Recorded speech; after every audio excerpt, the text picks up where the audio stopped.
सोचिए, क्रिकेटर जो आईपीएल में लाखों करोड़ों की बोली पर बिका, जिसने अपने करियर में रिंकू सिंह की वो 5 गेंदों वाली तबाही के बाद भी दमदार कमबैक किया, लेकिन आज वही खिलाड़ी अपने करियर के सबसे बड़े ओवर में फंसा हुआ है। एक ऐसा ओवर जहां हर बॉल कोर्ट और पुलिस की है, क्योंकि इस खिलाड़ी पर एक ऐसा आरोप लगा है जो सिर्फ उसके करियर को ही नहीं, उसकी पूरी जिंदगी को हिला सकता है। सोचो, तुम आराम से क्रिकेट न्यूज स्क्रॉल कर रहे हो और अचानक एक लाइन दिखती है, यश दयाल पर सेक्शन 69 के तहत एफआईआर दर्ज हुई है। सेक्शन 69 ये वो धारा है जिसमें बेल तक नहीं मिलती, और ऊपर से डर इस बात का है कि अगर वो गिल्टी साबित हुए तो सजा 10 साल तक की मिल सकती है। इस न्यूज़ को देखने के बाद आपके दिमाग में बस एक ही चीज़ घूमने लगती है कि भाई आखिर पूरा मामला क्या है। Switching tracks now to RCB cricketer Yash Dayal, who has been booked following serious allegations made by a resident of Indrapuram in Ghaziabad. The complainant has alleged that she was sexually exploited on the pretext of marriage. Royal Challengers Bangalore pacer Yash Dayal has been booked for rape in Jaipur. The complaint filed by a 17-year-old girl accuses Dayal of sexually exploiting her over a 2-year period under the pretext of helping her build a cricket career. Breaking news, cricketer Yash Dayal की मुश्किलें बढ़ गई हैं। दरअसल यश दयाल के खिलाफ जयपुर में एक एफआईआर दर्ज। यौन उत्पीड़न के मामले में आईपीएल में रॉयल चैलेंजर्स बेंगलुरु टीम के तेज गेंदबाज यश दयाल पर एफआईआर दर्ज हो गई है। गाजियाबाद की रहने वाली एक महिला ने उन पर शादी का झांसा देकर यौन उत्पीड़न करने का आरोप लगाया है।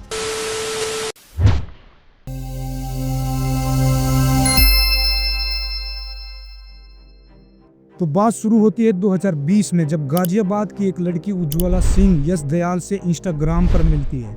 उन दोनों की पहली मुलाकात प्रयागराज में होती है और धीरे धीरे ये दोस्ती प्यार में बदल जाती है। लड़की के मुताबिक ये रिश्ता सिर्फ ऑनलाइन नहीं रहा, वो यश के घर गई, उसके परिवार से मिली और 2022 तक ये रिश्ता और भी गहरा हो गया।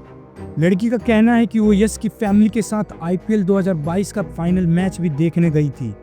मतलब ये कोई सीक्रेट रिलेशनशिप नहीं था, परिवार के साथ भी पब्लिक अपीयरेंस हो चुका था। इसके बाद दोनों ऊटी घूमने गए, वहाँ वेस्टर्न वैली रिजोर्ट में ठहरे और दोनों ने इंस्टाग्राम पर खूब सारी फोटो भी पोस्ट करी। उज्ज्वला का कहना है कि यश दयाल ने उनसे शादी करने का वादा किया था, और इतना ही नहीं, उन्होंने अपने घर वालों के सामने उसे अपनी होने वाली वाइफ के तौर पर इंट्रोड्यूस करवाया था। सब कुछ एक परफेक्ट लव स्टोरी की तरह चल रहा था, लेकिन यहीं से आता है कहानी में ट्विस्ट। उज्ज्वला का आरोप है कि इन 5 सालों में यश ने सिर्फ उसका प्यार नहीं, बल्कि इमोशनली, फिजिकली, मेंटली और यहाँ तक कि फाइनेंशियली एक्सप्लोटेशन किया। मतलब शादी का झूठा वादा करके न सिर्फ उसका भरोसा तोड़ा, बल्कि उसके पैसे भी लिए।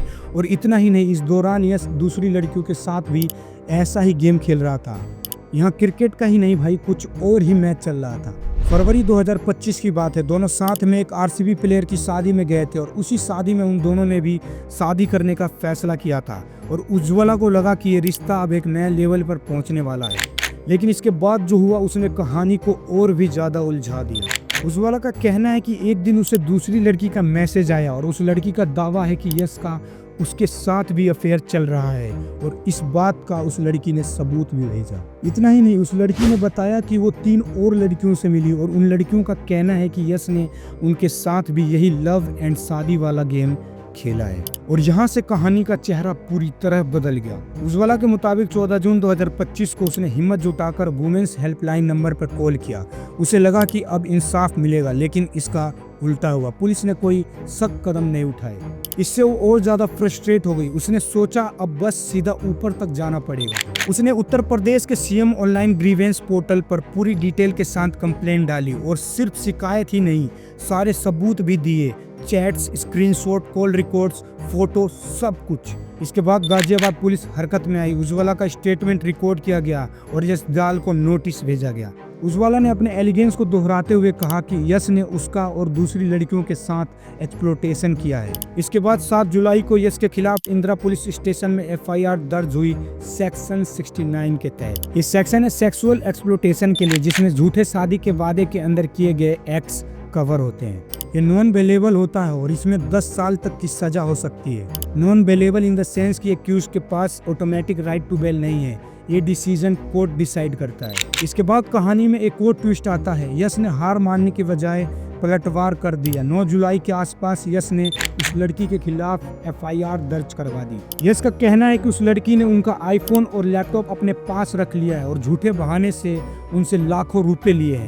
इतना ही नहीं, यश ने लड़की के परिवार के 2 और सदस्यों के खिलाफ FIR दर्ज करने की रिक्वेस्ट की। उन्होंने दावा किया कि इन सब बातों के पुख्ते सबूत उनके पास मौजूद हैं। और फिर 10 जुलाई 2025 को यश ने सीधा इलाहाबाद हाई कोर्ट का दरवाजा खटखटा दिया। वहां उन्होंने एक पिटीशन फाइल की जिसमें साफ साफ लिखा था FIR को रद्द किया जाए और उनकी गिरफ्तारी पर रोक लगाई जाए। अब असली सवाल यही था कि कोर्ट इस पूरे केस को किस तरह से देखेगा, क्योंकि जो भी आरोप थे, जो भी कानून लग रहे थे, वो सब लड़की के फेवर में थे। यश के लिए ये मामला हर दिन और पेचीदा होता जा रहा था, लेकिन 15 जुलाई 2025 को जब इलाहाबाद हाई कोर्ट में सुनवाई हुई तो हवा का रुख थोड़ा बदला।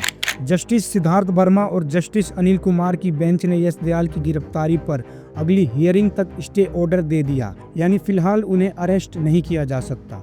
और यहीं उन्होंने एक बेहद अहम बात की जो केस की दिशा बदल सकती थी। कोई इंसान 2-3 दिन के लिए बेवकूफ़ बन सकता है, लेकिन 5 साल तक बेवकूफ़ बनना ये प्रैक्टिकल नहीं है। यानी कोर्ट ने ये साफ कर दिया कि इस मामले में दोनों पक्ष की बातों को गहराई से परखना पड़ेगा। अब अगली सुनवाई ही तय करेगी कि किसकी कहानी में सच्चाई ज़्यादा है। अब देखिए, मेरे हिसाब से ये पूरा केस एक रिलेशनशिप ड्रामा से ज़्यादा कुछ नहीं लगता। शादी करना या नहीं करना ये हर किसी का अपना फैसला है। शादी कोई वर्बल कॉन्ट्रैक्ट नहीं है जिसे 2 लाइनों में फिक्स कर दिया जाए। हो सकता है कि यश गलत हो सकता है कि वो वैसे इंसान है जैसे आरोप लग रहे हैं, या फिर नहीं भी। पर एक सवाल हमेशा खड़ा होता है कि अगर यही सिचुएशन उल्टी होती, अगर लड़की ने लड़के को छोड़ दिया होता, तो क्या लड़के को भी ये सब करने का मौका मिलता? नहीं। यश दयाल का केस किस तरफ जाएगा सच में नहीं पता। कोर्ट क्या बोलेगा, क्या डिसीजन लेगा, ये तो वक्त ही बताएगा। पर इतना जरूर है कि रिश्ता टूटा तो हर इंसान क्रिमिनल नहीं बनता, हर इमोशनल बैकग्राउंड कानूनी केस नहीं बनता, और हर आरोप सच नहीं होता।